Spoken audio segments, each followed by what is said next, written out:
Good morning students, welcome to physical education class. Today we are going to discuss the first part of the chapter 8 biomechanics and sports. In this chapter we are going to cover what is biomechanics, its meaning and importance, Newton's law and its application in sports, work, energy and force. Work, energy and force. The first part is meaning of biomechanics. The study and analysis of human movement patterns in sports is called biomechanics. Actually, it is the study of the structure and function of biological systems such as humans, animals, plants, organs and cells by the means of the methods of mechanics, and it is the application of mechanical laws to the living structure. Then how it helps in sports, or what is the importance of biomechanics in sports? First one, it helps in improving technique. It helps us to correct or rectify the errors of a sport person to improve the execution of a skill. It helps us to discover a new and more effective technique for performing a sport skill. It helps us in Fosbury flow and straddle technique, which is used in high jump. It helps us in quantitative and qualitative biomechanical analysis for correction. Second one, it helps in improving equipment. It helps in improving the designs of the equipment, especially shoes, sports clothes, and the sport equipments which are used in various games and sports. So here we can see that better rackets in racket games, better helmets in ice hockey, football and many other games. Then aerodynamic clothing in skiing, speed skating, cycling, swimming, etc. are designed with the help of biomechanics. Third one, it helps in improving the performance. It helps us to improve the performance by utilizing the biomechanics to improve the technique and equipment, and through that we can reduce the risk of injuries. Fourth one, it helps in preventing injuries.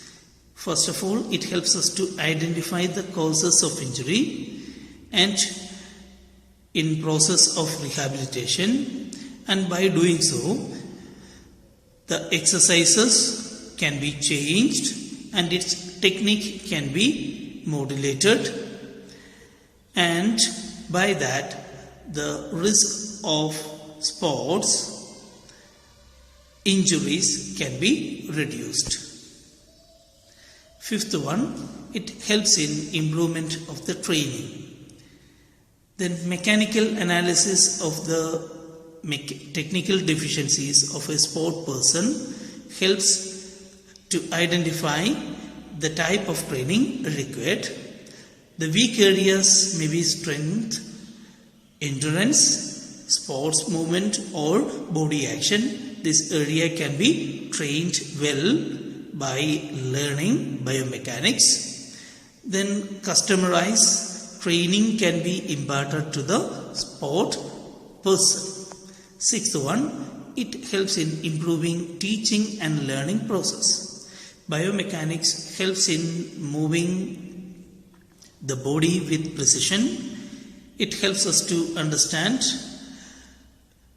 the teacher, especially the student or the teacher of biomechanics, to take the right decision on right time.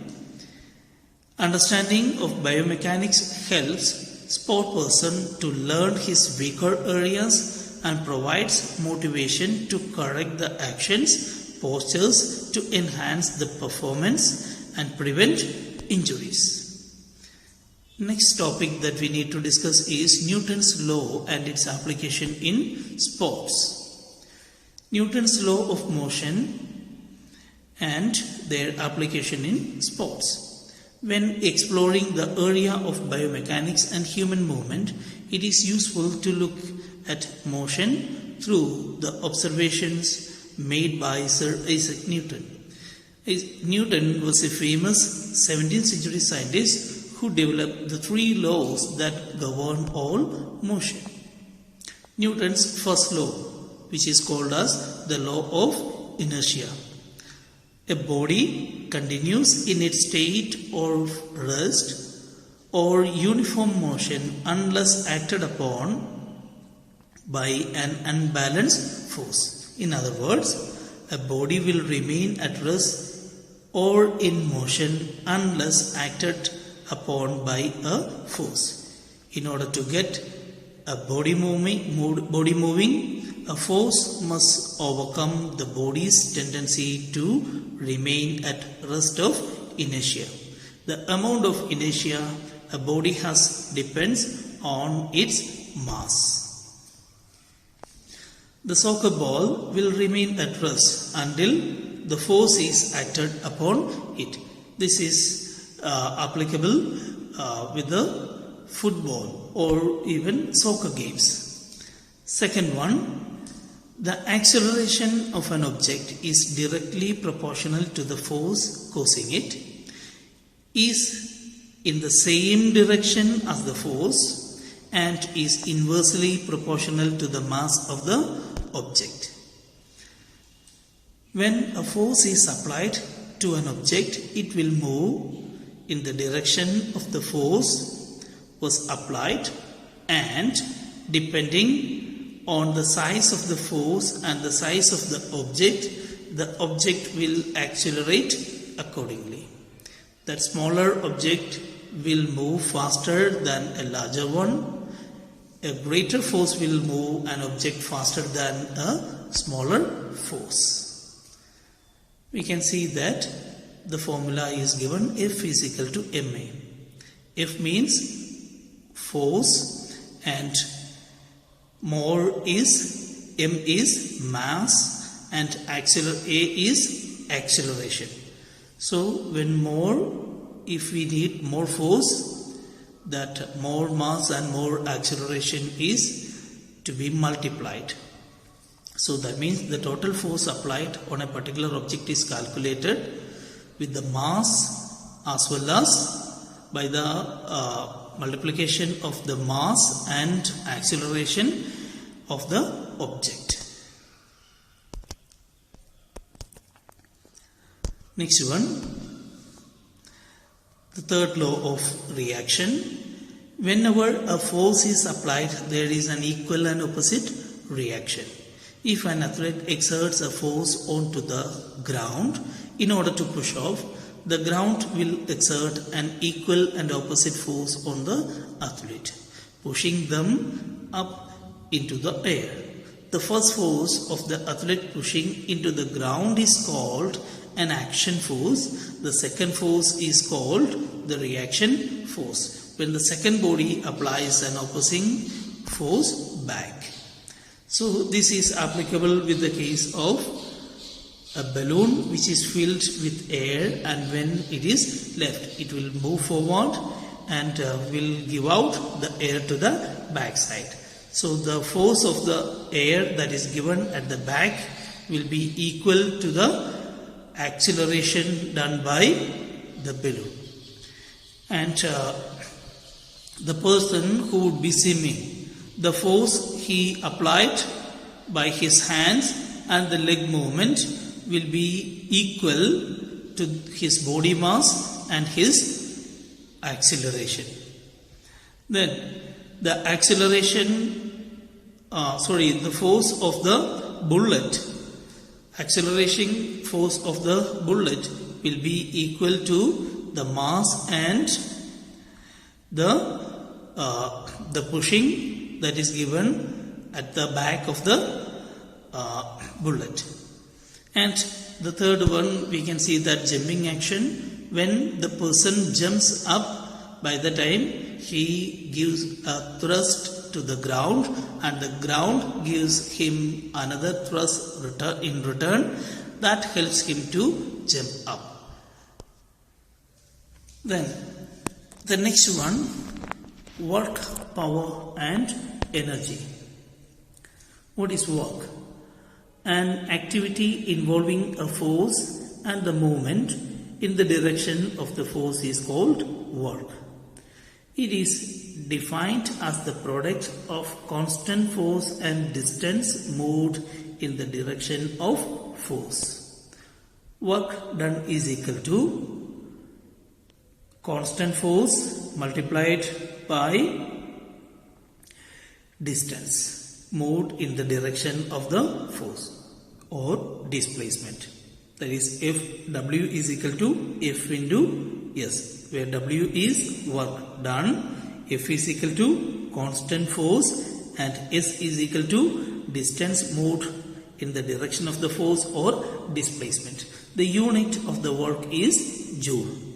If barbell weighs 1000 Newton and the weightlifter lifts it to 1.5 meter, the work done by the weightlifter will be 1000 into 1.5. That is equal to 1500 joule. Then what is power? The rate of doing work or rate of using energy is called power. The power can be calculated by dividing work done by power taken to do work.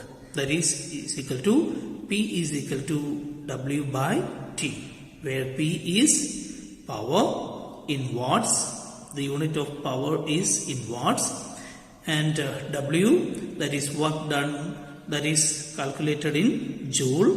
Then T, that is time, that is calculated in seconds. Then what is energy? The energy is the capacity to do a work, where there are various forms of energy, but in the field of sports, main concern is about mechanical energy. The mechanical energy is the combination of kinetic and potential energy. Here is an example given over there how kinetic energy changes into potential energy. A person who would be going for pole vault jump will be running. The force or acceleration he gained from running and the force he applied as in the form of a thrust on the pole to the ground, these two help him to jump over the wall or the bar that is kept over and to come on the other side of the bar. So here you can see that in the diagram it is shown over there, the kinetic energy which starts with 0 and which goes up and changes into the kinetic energy that was gained by this athlete changes to potential energy. So the kinetic Ke max changes into Pe max. In short, we can say like that.